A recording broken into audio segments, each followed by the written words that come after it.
Welcome, everyone. Thank you for coming to our alumni panel talk today. My name is Sonya Thomlinson, and I am the career advisor for the Master of Data Science Computational Linguistics program here at the University of British Columbia. So I'm going to introduce our panelists today. We have Jata, Juan, and Millie, who are all recent graduates of the MDS-CL program.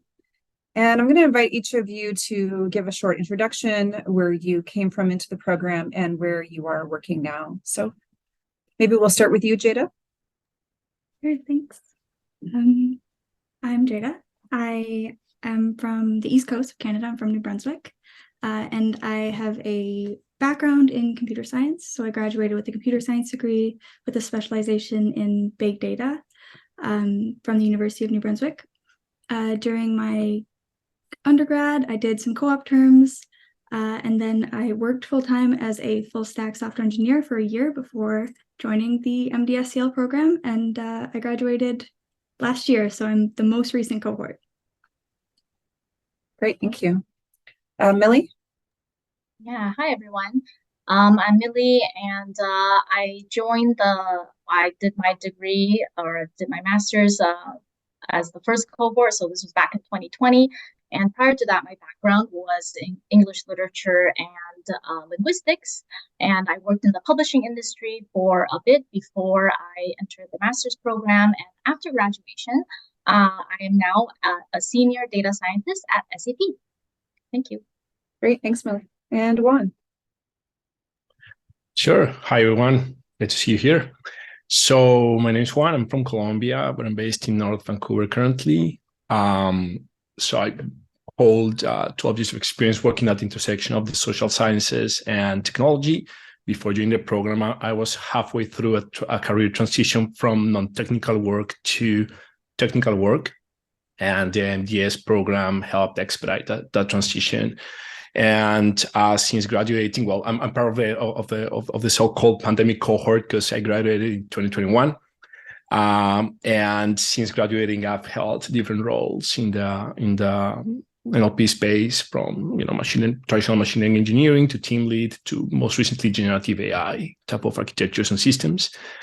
And yep, look forward to sharing my experiences with you all tonight. Wonderful, thanks, Juan. So thanks all of our alumni for being here. We're going to dive right into questions. So first question, and maybe I'll start with you, Juan. What made you choose the MDS-CL program, and why this over a research-based master's program? Absolutely, yeah. I can think of three principal reasons for that. So the first one is the quality of the faculty. I received offers from different programs here in Canada, but when I looked at the faculty here, I was mind blown. It's really professors that are leading the trend here in Canada, like Professor Mahid, for instance, who is part of one of the most renowned NLP research labs in Canada, or other similar faculty members, which I was really impressed by their experience and their teaching abilities. And so that was definitely a no-brainer for me when I saw that.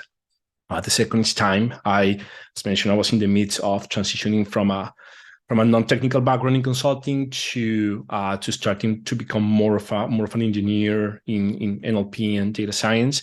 So a 10-month time frame sounded like a reasonable time frame for me to put a step back and make a pause in my career, invest in these resources, and expedite that transition to be more of a technical person in my work. And that's exactly what happened. And the return on investment of that has been amazing so far.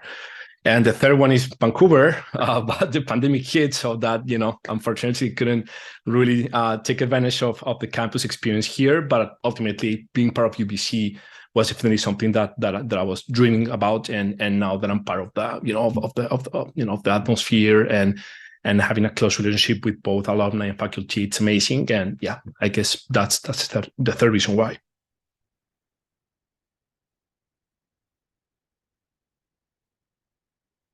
Jata or Millie? Yeah. Yeah.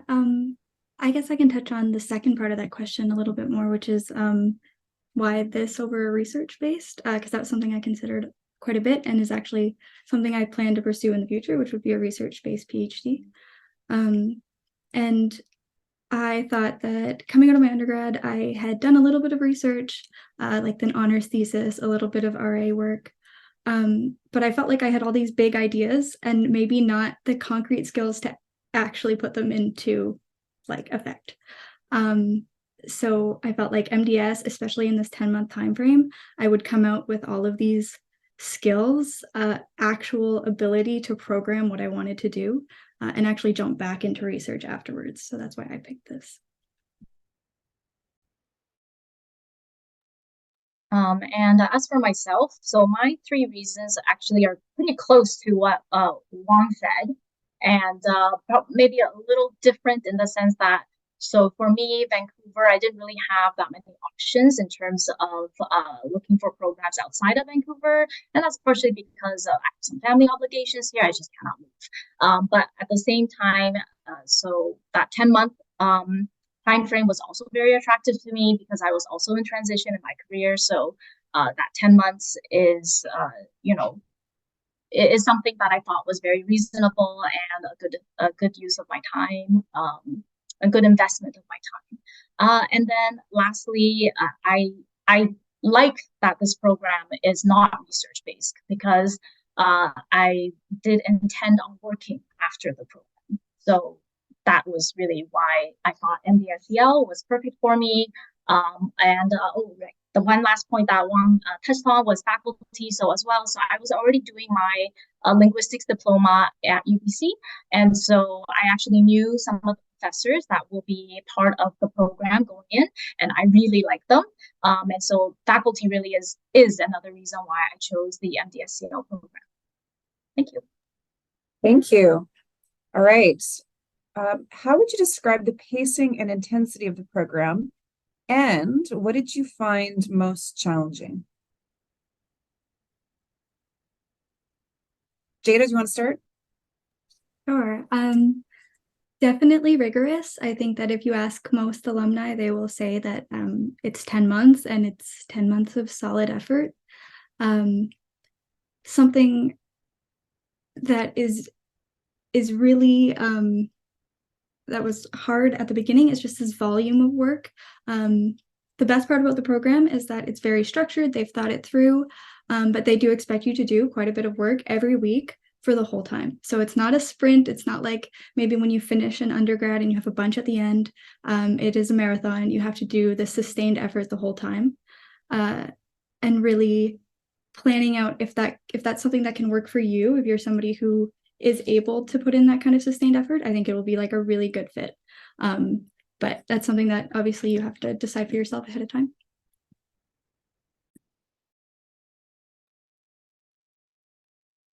Great, Millie or Juan? Sure. Yeah, I just wanted to add to what Jada said. I agree. It's a very intensive program.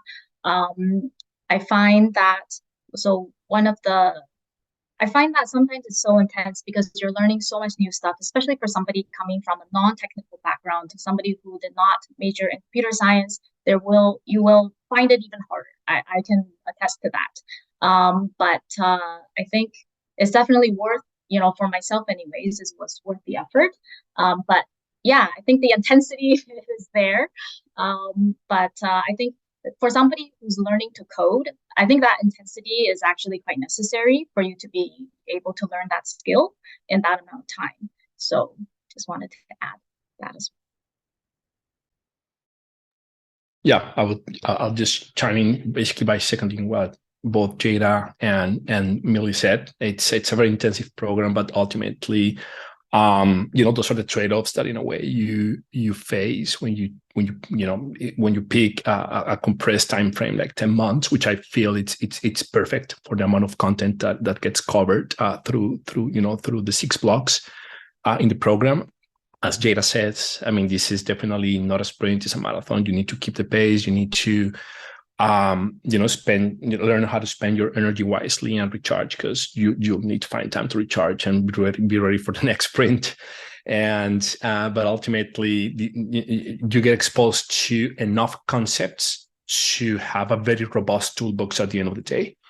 And I think, during that time, you're also exposed to further resources. Like if you want to do a deeper dive into a particular topic or research paper, faculty has done a remarkable job curating resources and making sure that if you actually want to do a double click or further specialize on a particular topic, you can actually do that.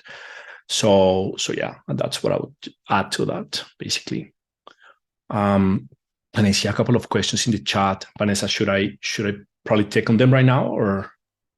I'll take a look at that in a moment. I wanted to ask, based on what you all just mentioned, in terms of this being a condensed program over 10 months, the intensity of the program, how do you feel your later learning retention? And maybe, we could even start with Millie and Juan, who graduated a couple of years ago, how that impacted you. Yeah, so kind of twofold, I guess. I feel like because so much new stuff, new materials being covered, sometimes you will feel like that you've learned something, but you haven't really learned something because you kind of go through it really fast. But I will say, certainly for me, is the case for me, everything that was taught in my program, maybe not everything, but a lot of it I'm using in my current job. And so there are times where I go back to my notes from 2020 and I look up, whatever concept, and having, worked professionally in this industry, I definitely have a better understanding when I reread some notes. And so I think it just takes, the intensity is there. I think there will be times, at least for me anyways, where the materials go by so quickly because they're covering so much, they're trying to teach you so much, that you feel like you haven't really absorbed the material. And sometimes that's true, but it's not really a problem when you have the opportunity to go back and, pick up and learn more in depth on whatever thing that you think you missed. Yeah, absolutely. And what I'll add to that is that, I think the program is very well designed in the sense that it's a combination between theoretical concepts and practical work. So as soon as you get exposed to a particular topic, you most likely will be asked to work on that topic in what we call labs here. So basically, they're structured in a way that can help you internalize the topics you learned and quickly, use the tools that you were exposed to actually, roll your sleeves and actually solve a particular problem. So, which is great because in that way, as Millie says, it's so much information out there that you get exposed to that sometimes can be a bit overwhelming.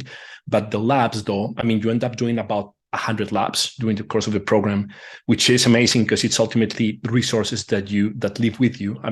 After graduating, and it's stuff that you can always come back to and see, okay, this is how a particular architecture is engineered, or this is how a particular algorithm works, right? And you can always come back to that code and see for yourself and specialize further as needed. And actually, I do see a question around that in the chat. And what I mean about specializing further is that in my case, for instance, I developed a particular interest in question answering models during the program, particularly those that required what we call sequential learning, which is, taking an input and using that input to convert it into a particular output. In this case, can be an answer to a question, right? And so as I started to develop an interest in those models, I tended to perhaps spend a bit more of time diving deeper into those kinds of resources versus other topics that were very interesting to me, but maybe not as maybe relevant to the kind of career that I was already envisioning after graduation. So I think it does depend on, your interests and, if you feel like, for instance, you are more, let's say you come from a linguistics background and you're looking to see how computer algorithms can help you expand your knowledge about linguistics, then there are a bunch of courses out there that will, in the program, that will definitely put you in that direction, definitely. And you can then look for jobs in, let's say, Amazon, which has a particular job called language engineer, right, which requires you having a linguistics background, but also computer fundamentals, computer science fundamentals. So on the other hand, me, myself, that do not come from a language background, for instance, but do come from a consulting background, I wanted to particularly use these these algorithms and models to know how I could set up these systems, and convert inputs into meaningful outputs, insights, answers, and whatnot. So I think it really depends on your interest, and that's what I mean by specializing further. I hope that's clear. If not, happy to elaborate more. It's great, thank you. Anything, Jata? Yeah, one thing that I would think about the program is, like Millie said, like being able to go back later, like throughout the program, you might think maybe I didn't understand that, or I even wish that I had more time to learn this more fully. But I think one of the benefits of this program over another option, which in tech is pretty common, which would be kind of like a series of boot camps, is that it's really well organized. And you not only have all of these resources, but you also know what you don't know. So if I come into a problem that I totally have no idea how to solve it in my job, I know, oh, we covered that in this course. I know what to look up. I know what I need to figure out. And having those gaps in your knowledge when maybe a course isn't entirely as coherent is a bigger problem, I think, than having to relearn something that might have slipped out. That's great, thank you. Juan, I'm going to come back to you right now. One of the questions that just came in through the webinar chat, in speaking about the intensity of the program, the question is, could you elaborate on what you meant by specializing further when answering the first question about the intensity of the program? Right. Yes, I think connecting to my earlier point, specializing requires perhaps knowing how the different flavors of the program are being experienced by you, and maybe how you're developing a particular interest about a particular topic, because again, you're going to be exposed to many different things, many different tools, algorithms, statistical approximations to solving problems, and so forth. So of course, knowing it all is going to be impossible, and taking the time to go deep into each of these resources will be virtually impossible given the time frame. But what you can do, though, is take advantage of the resources that are put up there by the faculty, which have been carefully curated over the course of the years, to maybe do an extra time investment into those particular topics that you feel are both interesting you a lot, but also where you see a particular fit potentially when you graduate. What kinds of roles do you want to apply for? Those kinds of things. So that's what I mean by specializing further. And again, the faculty has done a great job putting together the resources you need for that. Great, thank you. Millie, let's jump over to you. How did you make the decision? This is also from the webinar chat. How did you make the decision to transition industries from literature publishing into computer science? And what challenges did you face in doing so? And any advice? This is a three-part question. All right. Yeah, I mean, I can only share with you like my journey. And so I was a journalist for a magazine before going back to school. And so I had an English literature degree first. And then I worked for a number of years. And then I actually went back to school to do a linguistics diploma. And that was when I was then exposed to computational linguistics. And that was when I was like thinking, okay, this is the right path for me. So I was already kind of in transition mode, wasn't 100% on what I wanted to do, kept the door open, knew I liked linguistics. So that's the path I first took. And then timing was really in my favor because the MDS-CL program was just starting up right when I was finishing up my diploma. And so that's kind of how that happened for me. And then in terms of the transition, so I mean, I will say like, being able to transition into tech, I would not have been able to do it without this program. So I'm very grateful for it. It was really tough at the time, so it's very, always nice to look back and say, oh yes, I did it. But yes, it was definitely really difficult. And I maintain, for somebody who does not come from a technical background, this program was, I think, harder for me than for my friends who had a CS degree. So. but doable. Great. So let's talk a little bit about the program. You all mentioned, I think in some way, around time management. Again, talking about the intensity of the program, the rigor of the program, and how important time management is. How is it possible to do this program while balancing other commitments? How did you manage what you needed to do? Do you want to start, Jata? Sure. So when I began the program, I actually was able to keep the job that I was working full time, but reduce my hours to 20. And that was for the first 3-ish months. And kind of building off what Millie said, I come from a tech background. The first few courses will be easier if you come from a coding background. But eventually everything is new, like after that third block, and I wasn't able to sustain it. It is incredibly rigorous. I'm sure there's some person who can maintain a full-time job, but it wasn't me.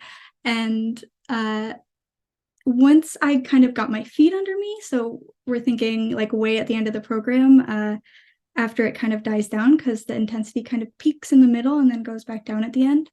I was able to take up a part-time job as a researcher at UBC. But I think if you're going to keep a job, you have to have some sort of flexibility, because it's a full-time commitment. It's almost like an all-day, everyday thing, and you have to specifically carve out time for rest. Otherwise, it'll get ahead of you.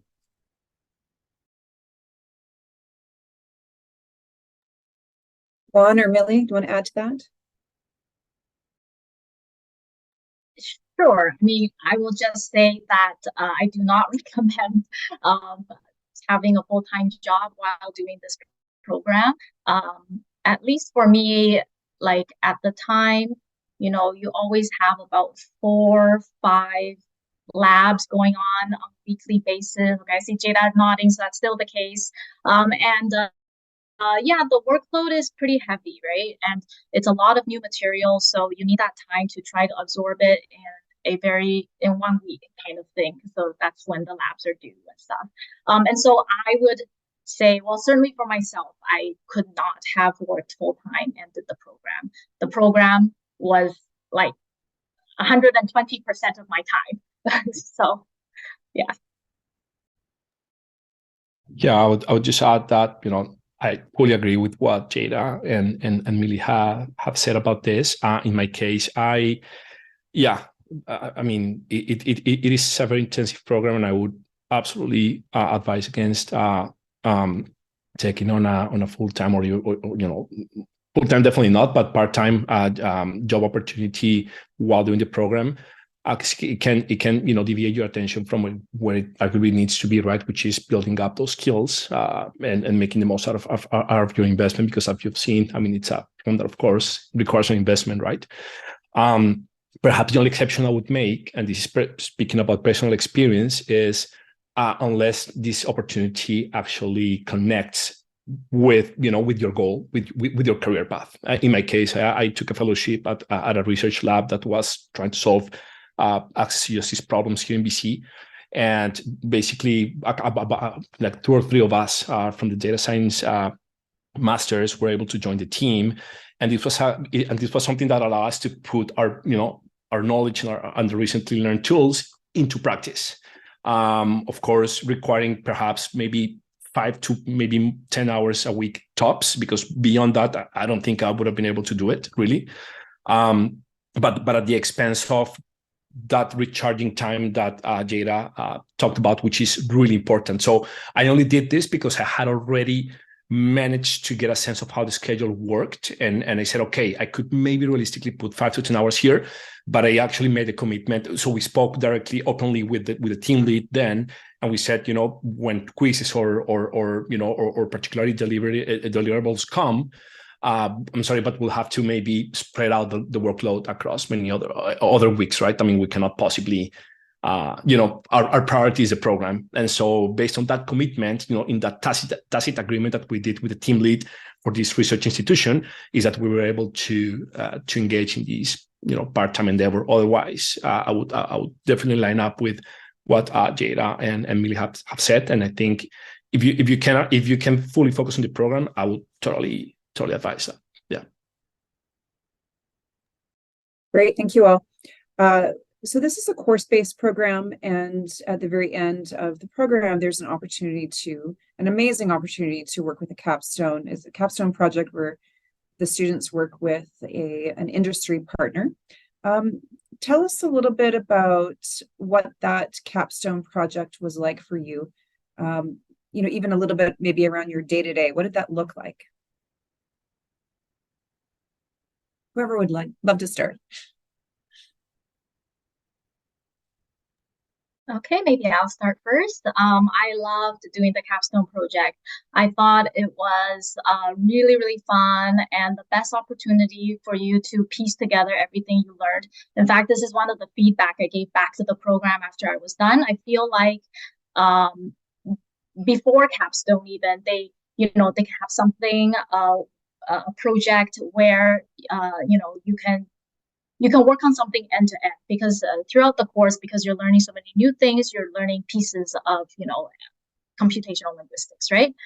But with the capstone, you're working with a industry partner on a real problem that they have.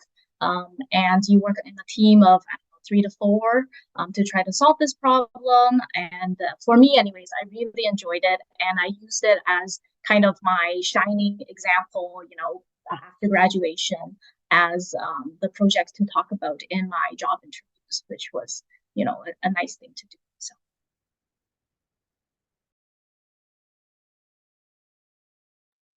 Yeah, I can also chime in. For me, it was a great experience. We had to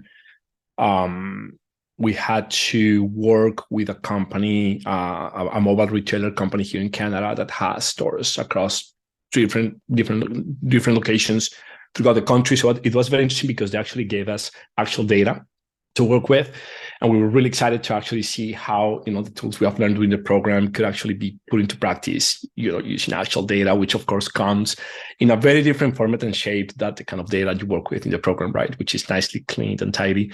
So it was a very, very rewarding experience because, as Millie says, it's a story worth telling after you complete the program. It's something that potential employers will listen to. You can actually use, one of the team lead from the other side, from the company side, was wrote a reference letter to me when I was applying for one of these jobs early after graduation. And so these kinds of relationships can happen through through the capstone, and they can be highly valuable for you, particularly during the job search, because they give you both a story to tell as well as potential people that can reference your work, basically. So yeah, and I guess Jata can probably elaborate more because it can actually go even beyond that. So yeah, it's. I agree 100%. It was incredible. The projects that you get to work on are really interesting.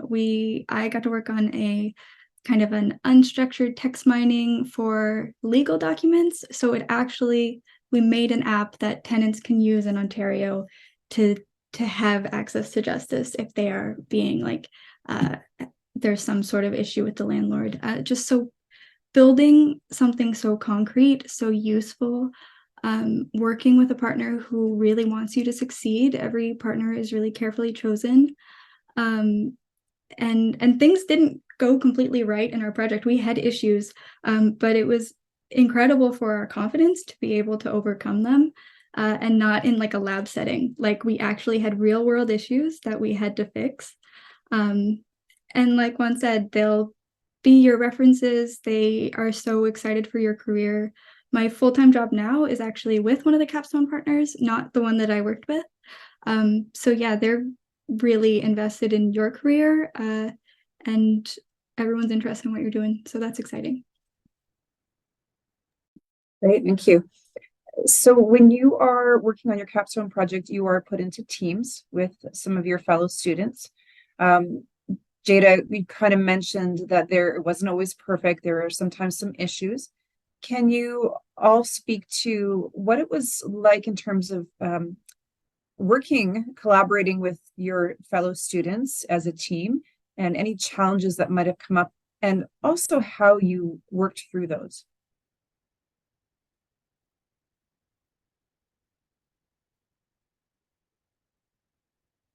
I can start again. Just talked. Yeah, working with a team is just so important, I think, as part of the capstone, because obviously in your professional life, it's going to mimic it really closely. All of my positions in tech have been remote. So that ability to collaborate, but also do your own work, it's almost exactly a direct transition. We planned ahead of time how the team was going to interact with each other. We had a teamwork contract. Okay, do we expect to see each other in person 1 day a week? We have to meet with our capstone partner once a week. How are we checking in? How do we ask for help? Which is all a really good environment to learn these soft skills that you might not have worked with before, especially if you're coming from an undergrad where you maybe didn't do so many group projects.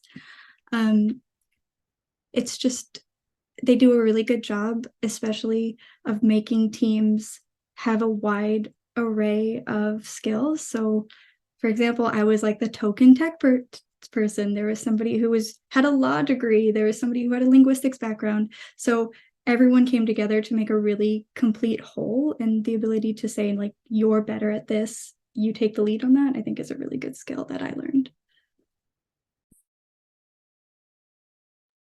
Thank you. Millie? Yeah, I just wanted to add to that one of the, skills that are really important are like your soft skills, how you communicate, how you work with a team, and capstone is perfect for that. So at least in my case, we didn't get to pick our teammates. We were just kind of put into a group together, and then we just work around everyone's schedule, assigned our tasks. Like, we do have a faculty mentor who's like supervising your work and everything. But for us anyways, for the most part, we kind of organize ourselves, our meetings and whatnot. And overall, I would say, working with my teammates is one of the highlights as well.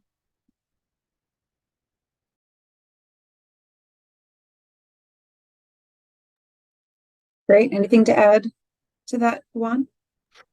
I think those are great points. Yeah, I guess emphasize the importance of the capstone in the context of developing the teamwork skills you need to succeed in the workplace. This is something that will be asked, when you're doing when you're doing interviews in the job selection, in your job seeking process. Part of it is doing the technical work, but the other part of it is actually going through the behavioral type of questions that you'll be asked anyways. And again, the capstone project can actually give you stories to tell during those interviews if you come from, if you don't have much work experience before. And even if you do, it can help you further refine those. Because it's you need to develop a particular solution in a compressed time frame, right? It's a couple of months. So or maybe even a bit less than that, like 6 weeks, I guess. So you need to actually, be able to be effective, and for that to happen, you need to develop trust among your teammates. You need to, as Jata mentioned, you need to split the work, even if what you're doing isn't necessarily what you wanted to do. So it's those kinds of discussions that you have that are really valuable, that can help you grow not only technically, but also, as a person, and as, to develop all these different behavioral skills that you need anyways. Great. Jata, I have a question specifically for you. Again, from the webinar chat. What opportunities do you feel, as you mentioned this earlier, that the MDS-CL program offered to those potentially looking to continue on to a PhD? Oh, that's a good one. So I am a strong advocate that you get out of this program what you put into it. And the faculty knew that I wanted to research. I would bug Garrett about when his shared task was going to open, and I would go to the talks at TFS in linguistics, which I had never even heard about anything in linguistics, so I thought I could learn. There are tons of opportunities if you put yourself out there. So the research position that I got, I was literally just watching this lady's talk, and I was interested in it, and I formed a connection with her, and down the line, we ended up starting a research project. I made really good friendships in the program, and we all made a joint shared task group, and we submitted a paper to Sigmorphin. There are so many opportunities that I really feel are based on your connections. And I don't mean be networky, be LinkedIn-y all the time. I mean that if you are authentic and you are interested, people will gravitate towards you, and they're going to want to be doing work with you. And obviously just being part of UBC in general, there are so many opportunities, tech, linguistics, everything. Yeah, hope that answers that question. Thanks, Jata. How do you feel this program, including obviously the capstone project, prepared you for your first job out of the program? You want to start us off, Juan? I mean, absolutely. That's when I realized the importance of the investment I had made in my career. The first job that I got after I graduated was as a machine learning engineer in a research company called Avalanche Insights, which basically processed tons of qualitative data, which is exactly what I wanted to do. I mean, I kept coming from a consulting background that aligned very well with the kind of jobs that I was looking for. So, I mean, I have to say that it was a perfect fit between, the skills that I've learned in the program and what they were looking for. These were different times also. I mean, it's important to know that, in the past 3 years, particularly in the past year, as you all know, I mean, the emergence of new technologies have transformed the industry in a way. I mean, it has opened up new opportunities that probably were not there before, and maybe has also made simultaneously some other opportunities which were more relevant before, maybe not as relevant now. But I think ultimately, the program evolves itself, right? The program keeps giving you the foundations you need to succeed anyways. And that's been my experience, because even though I specialized on NLP, the computational linguistics cohort is precisely that. The first half of the program does give you foundations in statistics, in generic data science concepts that are nonetheless relevant and are still relevant despite all the the generative AI stuff that is going on out there. So in my view, these 10 months were an amazing investment of my time and my money, and the return on investment has been great. I think it's difficult to find a better a better structured program that will get you more prepared than what the MDS-CL program will do for you. So that's what I would say. Yeah, happy to elaborate more if.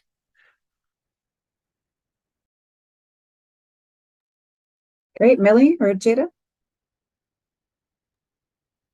Sure, I'll go.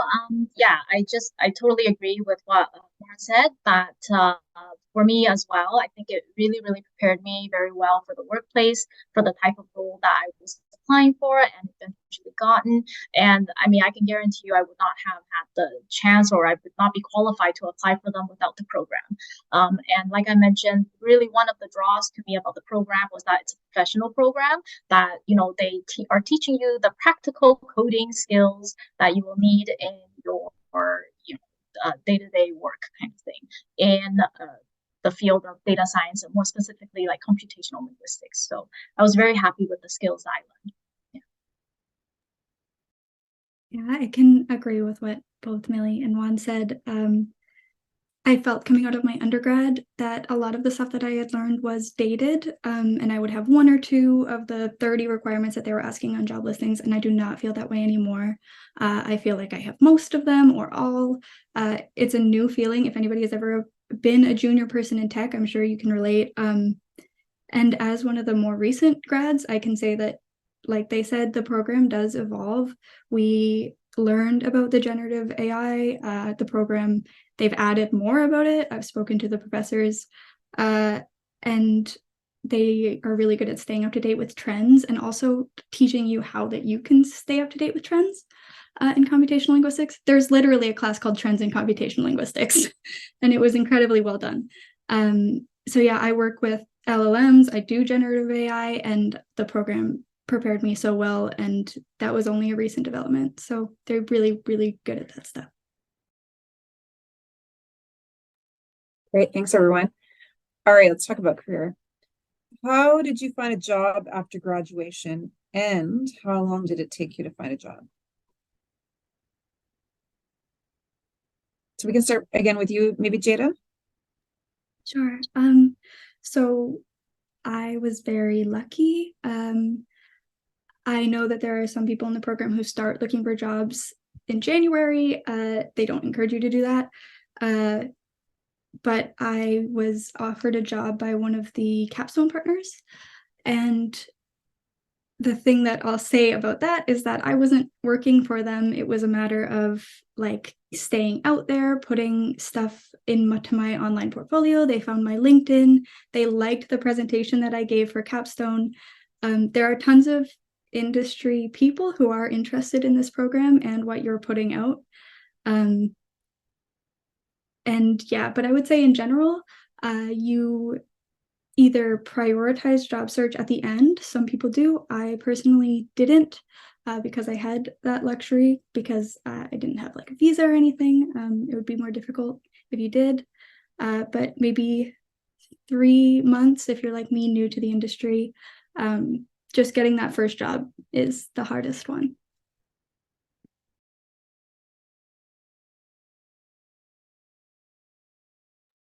Okay, I'll speak on my experience.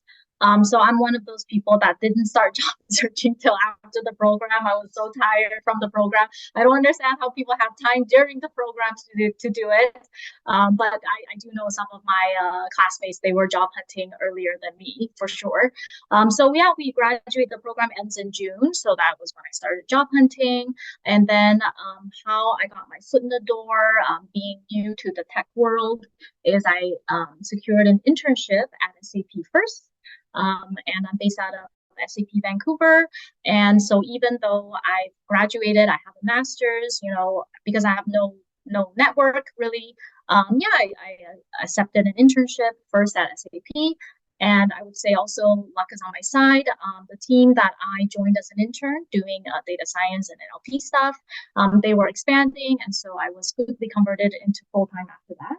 And so here I am. I'm still with SAP on the same team and have now been, you know, promoted a few times and now as a senior data scientist. So that was kind of how my graduation went afterwards.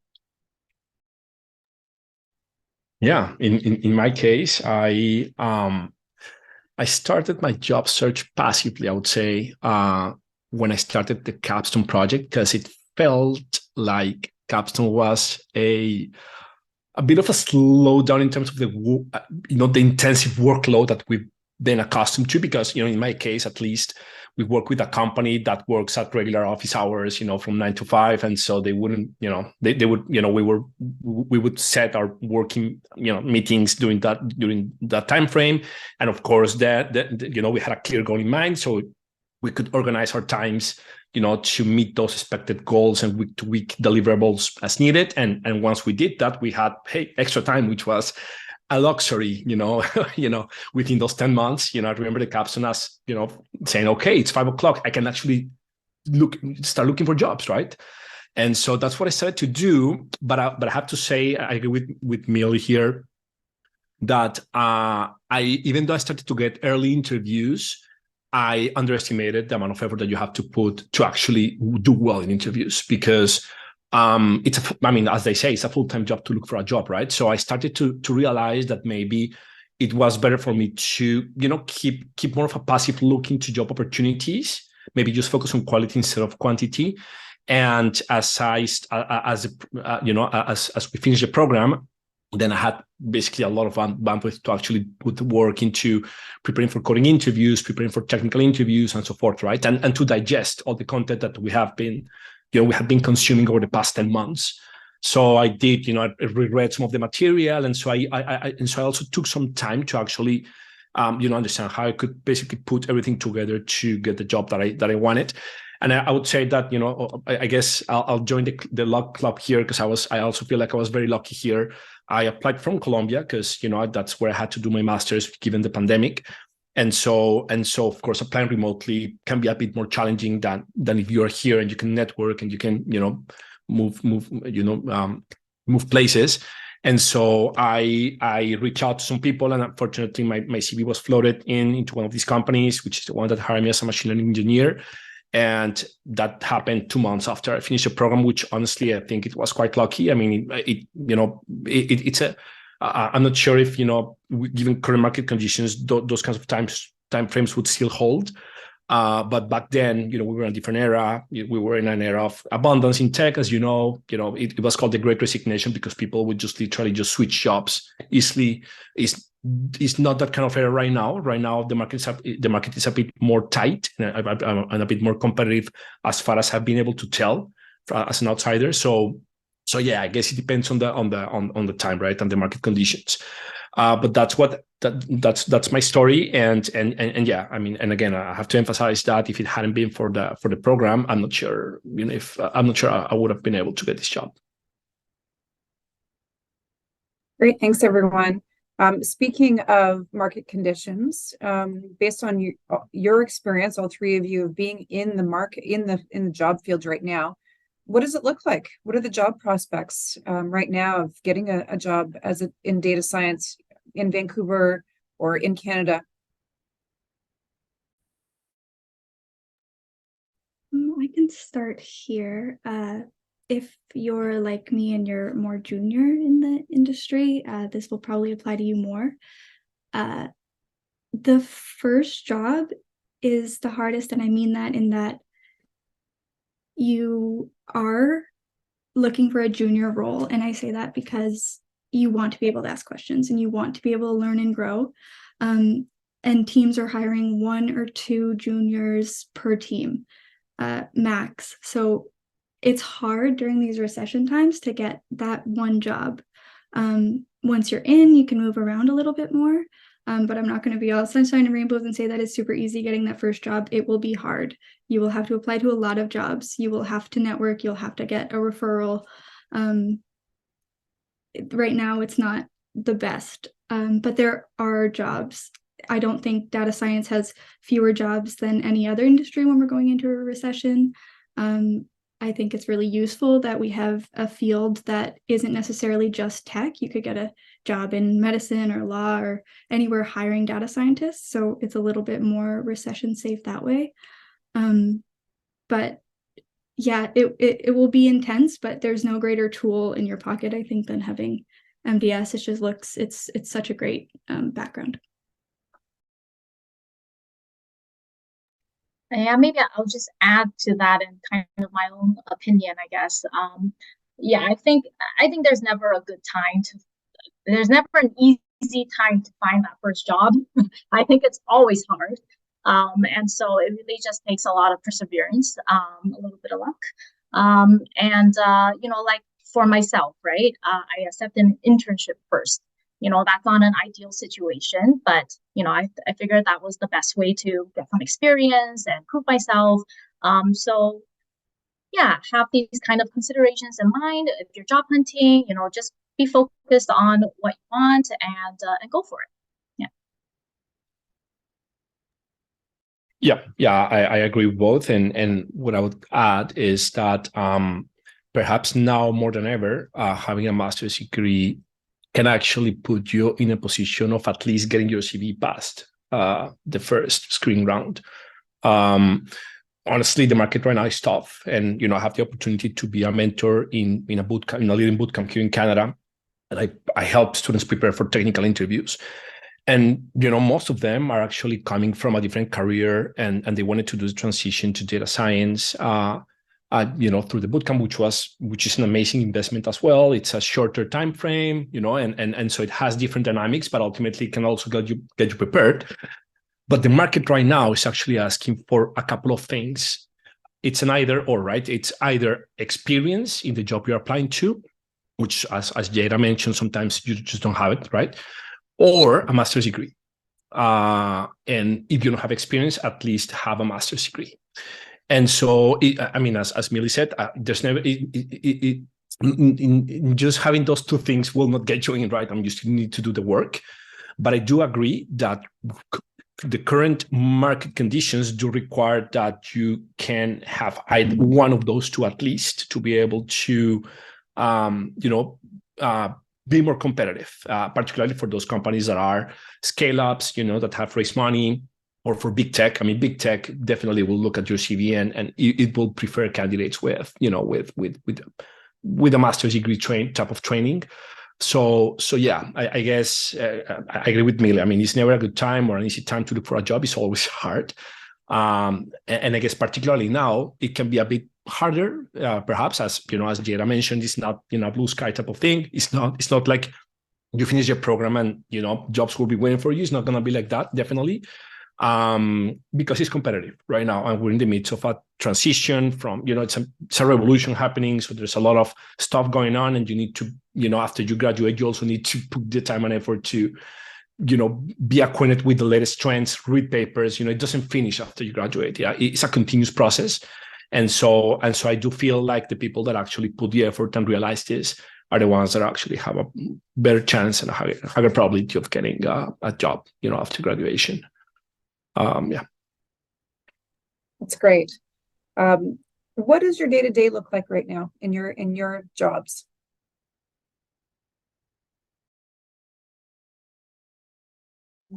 Sure. Well, so I think it will vary depending on what kind of position you get. So as a senior data scientist on my team, we're very projects oriented, and I'm on projects where we're trying to apply automation to some of the manual processes that are taking place at my team. And a lot of those manual processes involve reading contracts and licenses. And so that's where my background is really, really, in line with the needs of my team. So yeah, I do a lot of, information extraction, classifying documents, document retrieval, like these type of tasks. And I have usually about 2 to 3 projects running at the same time. So yeah, just kind of the needs of the project, the needs of the team for me.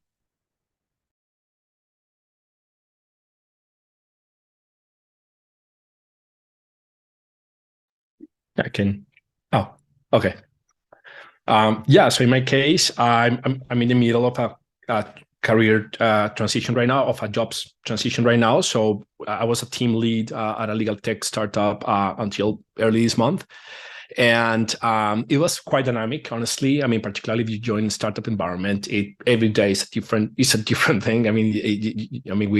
We had a bunch of challenges. We had a bunch of different projects to work on simultaneously, and all of them were mostly experimental, so required putting POC, proof of concepts early on in the process, and quickly prototyping or engineering solutions to quickly test basic assumptions and see if we were in the right track or not.